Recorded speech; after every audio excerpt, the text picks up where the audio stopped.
সুপ্রিয় দর্শক, সাজ্জাদ কাদিরের প্রীতি নিন, শুভেচ্ছা নিন।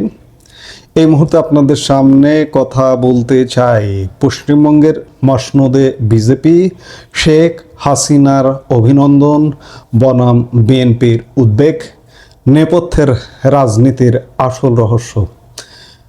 দর্শক, আপনারা ইতিমধ্যে দেখেছেন যে আওয়ামী লীগ, বাংলাদেশ আওয়ামী লীগ বিজেপির পশ্চিমবঙ্গ জয়ে একটি অভিনন্দন বার্তা আওয়ামী লীগের সোশ্যাল মিডিয়া পেজ থেকে শুরু করে মানুষের ফেসবুক ওয়ালেও ঘুরে বেড়াচ্ছে। কিন্তু এখন পর্যন্ত বিএনপির কি কোনো অভিনন্দন বার্তা দেখেছেন যে পশ্চিমবঙ্গে বিজেপির জয়? দেখেননি। আপনারা শোনেন না যে বিএনপি নাকি বিজেপির সাথে দল টু দল বিএনপি বিজেপি সম্পর্ক উন্নয়নের চেষ্টা করছে, আবার বিএনপি সরকার ভারতের সাথে সম্পর্ক উন্নয়নের চেষ্টা করছে, আবার ভারতের সমর্থনে বিএনপি সরকার ক্ষমতায় এসেছে। হ্যাঁ, সমর্থন আছে, ছিল, কিন্তু বিএনপি যে দিনকে দিন ভারতের সাথে বিট্রে করছে বা বিট্রে ইতিমধ্যে করেছে, ভারত এটা কিন্তু ইতিমধ্যে বুঝতেও পেরেছে। আসলে একটা কথা আছে, জোর করে পীড়িত হয় না। বিএনপি ভারতের সাথে যে সম্পর্কটা রেখেছে বা রাখতে চাইছে, এটি হচ্ছে জোর করে। আপনারা দেখেছেন যে কিছুদিন আগে বাংলাদেশের পররাষ্ট্রমন্ত্রী খলিলুর রহমান ভারত সফর করেছেন। তার সাথে প্রধানমন্ত্রীর একজন পররাষ্ট্র উপদেষ্টা বা বিএনপির যুগ্ম মহাসচিব হুমায়ুন কবিরও ছিলেন। হুমায়ুন কবির বিজেপি নেতাদের সাথে দেখা করেছেন, শুভেচ্ছা বার্তা বিনিময় করেছেন, ইত্যাদি ইত্যাদি। কিন্তু এগুলো সব হচ্ছে জোর করে। এই জোর করে যে সম্পর্ক হয় না, সাম্প্রতিক সময়ে পশ্চিমবঙ্গ জয়ে সেটি আরেকবার প্রকাশিত হলো, যার কারণে সার্বিকভাবে পরিস্থিতি ভারতের সাথে আসলে বিএনপির যাবে না, বিএনপির সম্পর্ক হবে না, কিছুতেই সম্পর্ক হবে না। এমনকি আমি আগাম একটি ভবিষ্যৎবাণী করে রাখছি যে বিএনপির সাথে ভারতের সম্পর্ক বিএনপি যদি কন্টিনিউ করে আরও কিছুদিন, কয়েক মাস, আমি বছর বলবো না, বছর সেটা তো বহু পরের ব্যাপার, কয়েক মাস যদি কন্টিনিউ করে, আগামী কয়েক মাসের মধ্যে ভারতের সাথে বিএনপির যে সম্পর্ক বা বিএনপি সরকারের যে সম্পর্কটা হবে, সেটি ইউনূস সরকারের চাইতেও খারাপ হবে। এর প্রধানতম কারণ পশ্চিমবঙ্গে বিজেপি সরকার, পশ্চিমবঙ্গের মুখ্যমন্ত্রী ইতিমধ্যে ঘোষিত হয়ে গেছে, শুভেন্দু অধিকারী মুখ্যমন্ত্রী হয়ে গেছেন, ঘোষণা হয়ে গেছে আগামীকাল জাস্ট তিনি শপথ নেবেন, তার পরিষদ শপথ নেবে। সেই জায়গা থেকে বিএনপি যে আচরণ করছে ভারতের সাথে সম্পর্ক নিয়ে, তাতে বিএনপি দল তো দূর কি বাত, বিএনপি সরকারের সাথেও সম্পর্ক আসলে হবে না। বিএনপি আসলে ভারতকে ফিল করে না। বিএনপি ভারতকে আমরা ফিল করি। আমরা কেন ফিল করি? আমরা স্বাধীনতা মুক্তিযুদ্ধ থেকেই ভারতকে ফিল করি, বাংলাদেশকে ফিল করি, মুক্তিযুদ্ধের মহানায়ক বঙ্গবন্ধুকে ফিল করি। বিএনপি কি একটু করে? মুক্তিযুদ্ধের মহানায়ক বঙ্গবন্ধু শেখ মুজিবুর রহমান, এই জাতির মহানায়ক, এই জাতির স্রষ্টা বঙ্গবন্ধু শেখ মুজিবুর রহমানকে বিএনপি ফিল করে না। বাংলাদেশকে কতটা ফিল করে সে ব্যাপারে প্রশ্ন আছে। ভারতের অকৃত্রিম সহযোগিতাকে বিএনপি কতটুকু ফিল করে সে ব্যাপারে প্রশ্ন রয়ে গেছে, যার কারণে প্রশ্ন থেকেই যায়। এজন্য ভারতের জনগণও কিন্তু সত্যিকার অর্থে, আপনি যতই কথা বলুন, আমি গত এই যে পরিবর্তিত পরিস্থিতিতে অসংখ্যবার বলেছি যে ভারতের জনগণও আওয়ামী লীগ করে, ভারতের সরকার আওয়ামী লীগ করে, ভারতের সব রাজনৈতিক দল আওয়ামী লীগ করে, বিএনপি কিন্তু কেউ করে না। আজকে আপনি একটা নিরপেক্ষ জরিপ করে দেখেন যে ভারতের জনগণের মধ্যে ম্যাক্সিমাম আওয়ামী লীগকে সমর্থন করবে।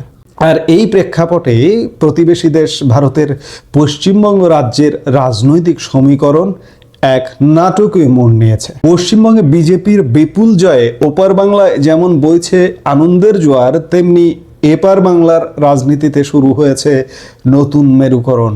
কেন বাংলাদেশের সাবেক প্রধানমন্ত্রী শেখ হাসিনা বিজেপি নেতাদের অভিনন্দন জানালেন, আর কেনই বা বিএনপি ও অন্যান্য দলগুলো এই জয় নিয়ে উদ্বেগের মধ্যে রয়েছে? খবরের শুরুতেই আসা যাক অভিনন্দন বার্তার প্রসঙ্গে। পশ্চিমবঙ্গে বিজেপির বিপুল জয়ে ওই দলের বর্তমান সভাপতি নীতিন নবীনকে আন্তরিক শুভেচ্ছা জানিয়েছেন বাংলাদেশের সাবেক প্রধানমন্ত্রী তথা আওয়ামী লীগ প্রধান, আওয়ামী লীগ সভানেত্রী শেখ হাসিনা। সূত্র বলছে গতকাল বৃহস্পতিবার রাতে তিনি ব্যক্তিগতভাবে নীতিন নবীনকে টেলিফোনে অভিনন্দন জানান। এখানে একটি বিষয় লক্ষণীয়, নীতিন নবীন বিজেপির সভাপতি হওয়ার পর শেখ হাসিনা আনুষ্ঠানিকভাবে এই প্রথম শুভেচ্ছা জানালেন তাকে। নীতিন নবীন গত 20 জানুয়ারি ভারতের বিজেপির কেন্দ্রীয় সভাপতির দায়িত্ব নিয়েছেন। মাত্র 45 বছর বয়সী সর্বকনিষ্ঠ সভাপতি নীতিন নবীন। সেই নীতিন নবীনকে আওয়ামী লীগ প্রধান শুভেচ্ছা জানাতে চাইছিলেন বেশ কিছুদিন ধরে, কিন্তু কোন উপলক্ষে কিভাবে শুভেচ্ছা জানাবেন সেইটা গত জানুয়ারি থেকে আজ পর্যন্ত জানানো হয়নি। কিন্তু শেষ পর্যন্ত একটি ফোন আলাপের মাধ্যমেই সেই আনুষ্ঠানিকতা সম্পন্ন হয়েছে। সভাপতি হওয়ার জন্য শুভেচ্ছা জানিয়েছেন এবং বাংলা জয় করবার জন্য নীতিন নবীনকে আওয়ামী লীগ প্রধান শেখ হাসিনা শুভেচ্ছা জানিয়েছেন।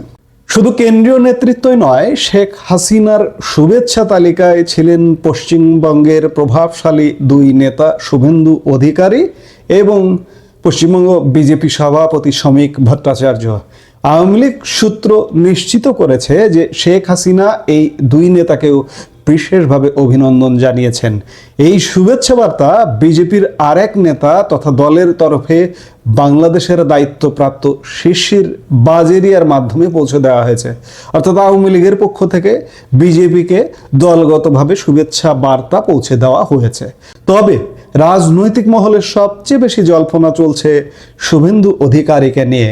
আপনারা ইতিমধ্যে জেনে গেছেন যে শুভেন্দু অধিকারী পশ্চিমবঙ্গের মুখ্যমন্ত্রী হতে যাচ্ছে। আজকে বিকেলে কয়েক ঘন্টা আগে অমিত শাহ ইতিমধ্যে শুভেন্দু অধিকারীর নাম ঘোষণা করেছেন মুখ্যমন্ত্রী হিসেবে। আগামীকাল তিনি শপথ নেবেন। শেখ হাসিনা সমস্ত বিজেপি প্রার্থীর পাশাপাশি শুভেন্দু অধিকারীকে বিশেষভাবে অভিনন্দিত করার পেছনে একটি গভীর আবেগঘন ও রাজনৈতিক কারণ রয়েছে। কেন শুভেন্দু অধিকারীর প্রতি শেখ হাসিনার এই বাড়তি মমতা? কারণটা লুকিয়ে আছে গত 2 বছরের ইতিহাসে।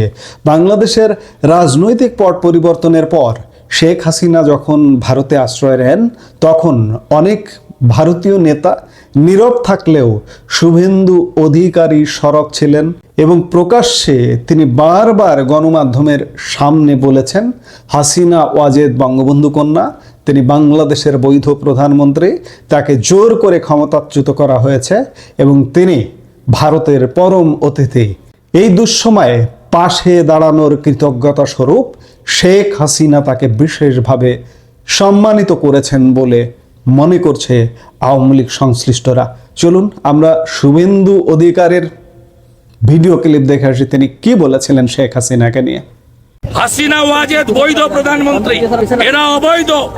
হাসিনা ওয়াজেদ প্রধানমন্ত্রী হিসেবেই ঢাকাতে শাহজালাল এয়ারপোর্টে নামবেন, স্যালুট দিয়ে নিয়ে যেতে হবে। আমরা ওই দেশ সৃষ্টি করেছি, আমাদের 17,000 সেনা আত্মবলিদান দিয়েছে।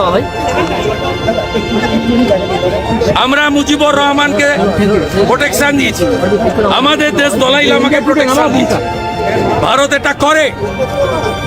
হাসিনা ওয়াজেদ বৈধ প্রধানমন্ত্রী, এরা অবৈধ। হাসিনা ওয়াজেদ প্রধানমন্ত্রী হিসেবেই ঢাকাতে শাহজালাল এয়ারপোর্টে নামবেন, স্যালুট দিয়ে নিয়ে যেতে হবে।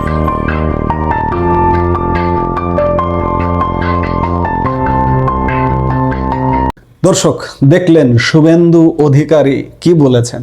কাজেই এই বক্তব্য, এই কথামালা, এগুলোই আগামীতে কি হতে যাচ্ছে বা কি হতে পারে এগুলো প্রকাশ করছে। আমরা আগামীতে হয়তো অনেক কিছুই দেখব।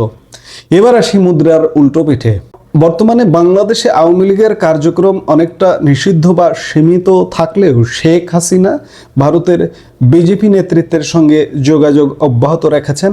বিএনপির সাথে বিজেপির যে সম্পর্ক বেশি দূর এগোবে না, আপনি এখন দেখুন খলিলুর রহমান ভারত সফরে গেছেন, হুমায়ুন কবিরকে সাথে নিয়ে বিজেপির সাথে সখ্য গড়তে চেষ্টা করেছেন, বার্তা দিয়েছেন, সেটা তো পেছনের খবর। কিন্তু এখনকার খবর দেখুন যে আওয়ামী লীগ শুভেচ্ছা জানাচ্ছে, দলগতভাবে শুভেচ্ছা জানাচ্ছে, আওয়ামী লীগ প্রধান ব্যক্তিগতভাবে শুভেচ্ছা জানাচ্ছেন, বিজেপি নেতাদের শুভেচ্ছা জানাচ্ছেন। কিন্তু অন্যদিকে বিএনপি সহ বাকি দলগুলো কিন্তু এখনো পর্যন্ত আনুষ্ঠানিকভাবে বিজেপিকে বঙ্গ বিজয়ের শুভেচ্ছা জানায়নি, বরং এনসিপির মতো কয়েকটি দল বিজেপির জয়ে উদ্বেগ প্রকাশের পাশাপাশি পশ্চিমবঙ্গে উগ্রবাদী শক্তির উত্থান হয়েছে বলে মন্তব্য করেছে।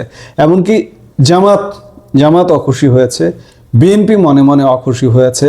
বিএনপির সরকারের পররাষ্ট্রমন্ত্রীর মন্তব্য আপনারা ইতিমধ্যে শুনেছেন যে তারা উদ্বিগ্ন, যে বিশেষ করে পুশ ইন ইস্যুতে, পুশব্যাক ইস্যুতে ভারত যদি পুশব্যাক করে বা বাংলাদেশে যদি পুশ ইন ঘটে, এগুলো নিয়ে পররাষ্ট্রমন্ত্রী ইতিমধ্যে উদ্বেগ প্রকাশ করেছে এবং তার মতামত পেশ করেছে। আমি আজকে দুপুরে একটি ভিডিওতে এমনটা বলেছি এবং পররাষ্ট্রমন্ত্রীর মতামত বিএনপি দলগতভাবে পুশব্যাক ইস্যুতে যে মতামত দিয়েছেন যে পুশব্যাক যদি ভারত করে তাহলে বাংলাদেশও বসে থাকবে না, এটি দলগতভাবে বিএনপি তাদের সোশ্যাল মিডিয়াতেও প্রকাশ করেছে।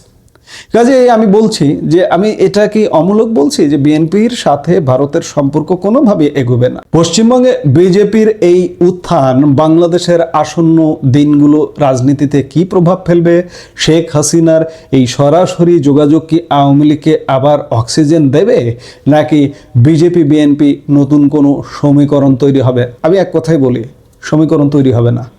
সম্পর্কটা জোর করে পীড়িত হয় না, পীড়িত হবে না।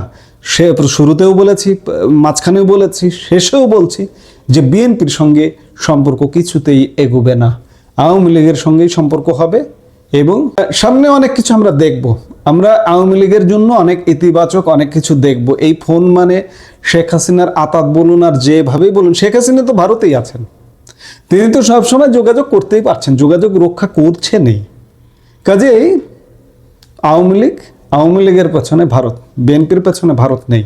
বিএনপি ইতিমধ্যে বহু নৌকায় পা দেওয়া শুরু করেছে, চীন, পাকিস্তান, মার্কিন যুক্তরাষ্ট্র থেকে বিভিন্ন ঘাটে ঘাটে পা দেওয়া শুরু করেছে।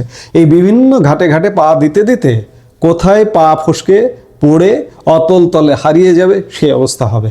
এখন দেখার বিষয় যে সামনে কি ঘটছে আমরা নিশ্চয়ই দেখব। এই মুহূর্তের ভিডিও থেকে বিদায় নিতে চাইছি। সবাই ভালো থাকুন, সুস্থ থাকুন, দেখা হবে পরবর্তী ভিডিওতে। আমাদের ভিডিওগুলো নিয়মিত পেতে সাবস্ক্রাইব করুন Sajjad Kadir and the legends YouTube channel এবং লাইক, কমেন্ট, শেয়ার করে সাথে থাকুন।